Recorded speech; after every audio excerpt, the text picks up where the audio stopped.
ओम श्री गणेशाय नमः। जय श्री हरि। ओम नमः शिवाय। प्रिय भक्तजनों, आज आप लोग सुनेंगे फाल्गुन कृष्ण गणेश चतुर्थी की व्रत कथा। तो आइए बड़ी ही श्रद्धा और प्रसन्न चित्त मन से सुनते हैं फाल्गुन कृष्ण गणेश चतुर्थी की व्रत कथा। पार्वती जी पूछती हैं कि हे गजानन, फाल्गुन कृष्ण चतुर्थी को गणेश जी की पूजा कैसे करनी चाहिए? इस महीने में किस नाम से पूजन होता है और आहार में क्या ग्रहण करना चाहिए?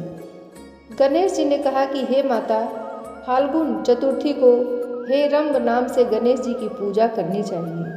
पूजा का विधान पूर्वोक्त रूप से है। इस दिन खीर में कनेर का फूल मिलाकर गुल बांस की लकड़ी से हवन करना चाहिए। विद्वानों का मत है कि आहार में घी और चीनी लें। इससे संबंधित एक पूर्वकालिक इतिहास सुनाता हूँ। युधिष्ठिर के प्रश्न के उत्तर में जैसा श्री कृष्ण जी ने कहा था उसे मैं सुनाता हूँ। श्री कृष्ण जी ने कहा कि प्राचीन काल में युवनाश्व नामक एक राजा हुए थे। वे धर्मात्मा, उदार, दाता, देवताओं एवं ब्राह्मणों के पूजक थे। उस राजा के राज्य में विष्णु शर्मा नामक एक तपस्वी ब्राह्मण रहते थे। वे वेदवेत्ता एवं धर्मशास्त्रज्ञ में निपुण थे। उनके 7 पुत्र थे जो सभी धन्य दान से समृद्ध थे, परंतु पारस्परिक कलह के कारण सब अलग अलग होकर रहने लगे। विष्णु शर्मा प्रत्येक पुत्रों के घर में क्रमशः एक एक दिन भोजन करते थे।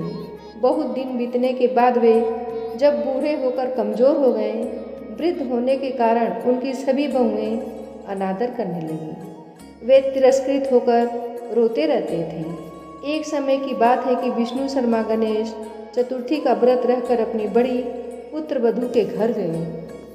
उस ब्राह्मण ने कहा कि हे बहुरानी, आज मैं गणेश जी का व्रत हूँ, तुम पूजन सामग्री जुटा दो।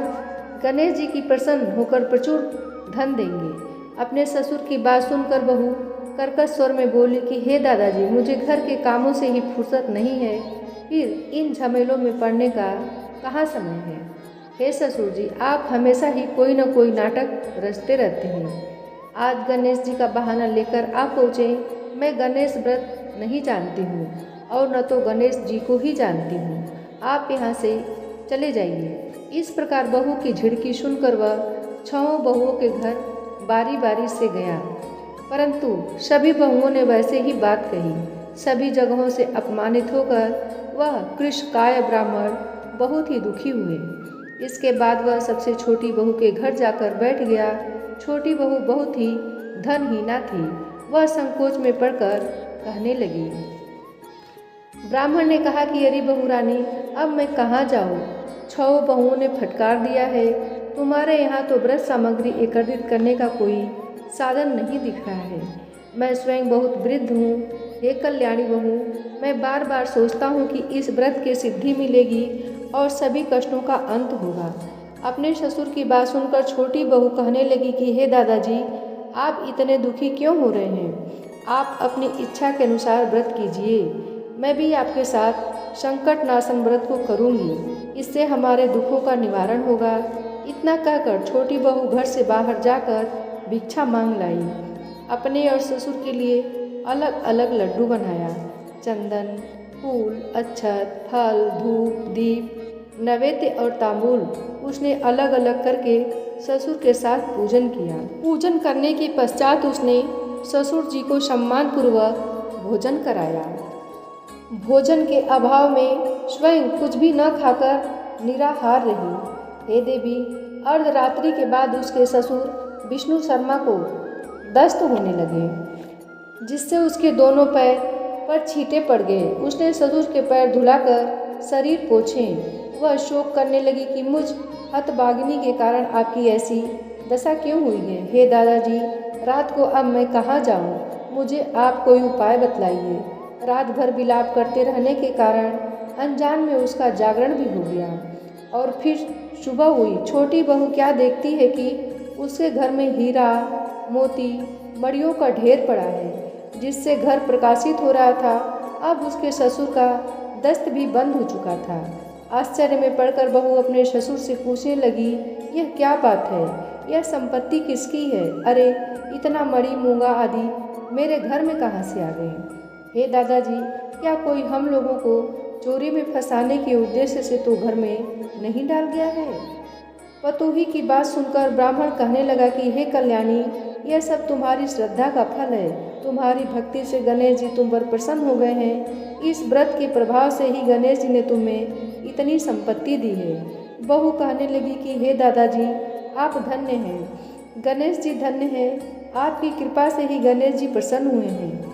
मेरी दरिद्रता दूर हुई, घर में अतुल संपत्ति आई और आपकी कृपा से भी मैं धन्य हो गई। इस प्रकार वह ससुर से बार बार कहने लगी।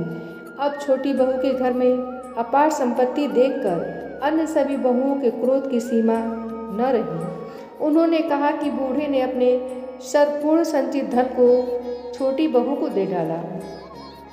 बहुओं के पारंपरिक कलह को देखकर विष्णु शर्मा डर कर कहने लगे कि इसमें मेरा कोई दोष नहीं है, केवल इस व्रत के प्रभाव से गणेश जी ने प्रसन्न होकर छोटी बहू को दिया है। गणेश जी ने कुबेर जैसी संपत्ति प्रदान की है। हे बहुओं, मैंने पहले तुम्हारे घर जाकर व्रत अनुष्ठान का अनुरोध किया था, परंतु तुम लोगों ने मुझे दुत्कार दिया। छोटी बहू ने भिक्षा मांगकर पूजन सामग्री जुटाई। इसके करने से गणेश जी ने प्रसन्न होकर संपत्ति प्रदान की। गणेश जी कहते हैं कि हे गिरिराज कुमारी, उस ब्राह्मण के 6 पुत्र दरिद्री, रोगी और दुखी हो गए। केवल छोटा पुत्र ही इंद्र के समान भाग्यशाली बन बैठा। वे 6 आपस में होड़ करते हुए फाल्गुन कृष्ण गणेश चतुर्थी का व्रत करने लगी। इस व्रत के करने से वे सब भी क्रमशः धनवान बनते गए। इसी प्रकार दूसरे लोग भी जो इस व्रत को करेंगे, उनका घर भी धन धान्य से भरा पूरा हो जाएगा। श्री कृष्ण जी कहते हैं कि हे पुरुषोत्तम युधिष्ठिर, गणेश चतुर्थी व्रत के प्रभाव से राज्य की कामना करने वाले को राज्य की प्राप्ति होती है। इसलिए हे राजन, आप भी इस व्रत को शीघ्र ही कीजिए। फलस्वरूप आप कष्टों से छूटकर राज्य का सुख उपभोग करने लगेंगे। फलस्वरूप आप कष्टों से छूटकर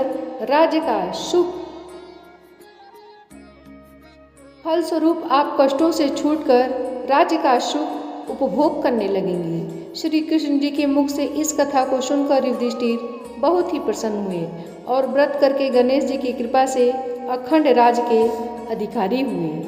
जय गणेश जय गणेश जय गणेश देवा, माता जाकी पार्वती पिता महादेवा।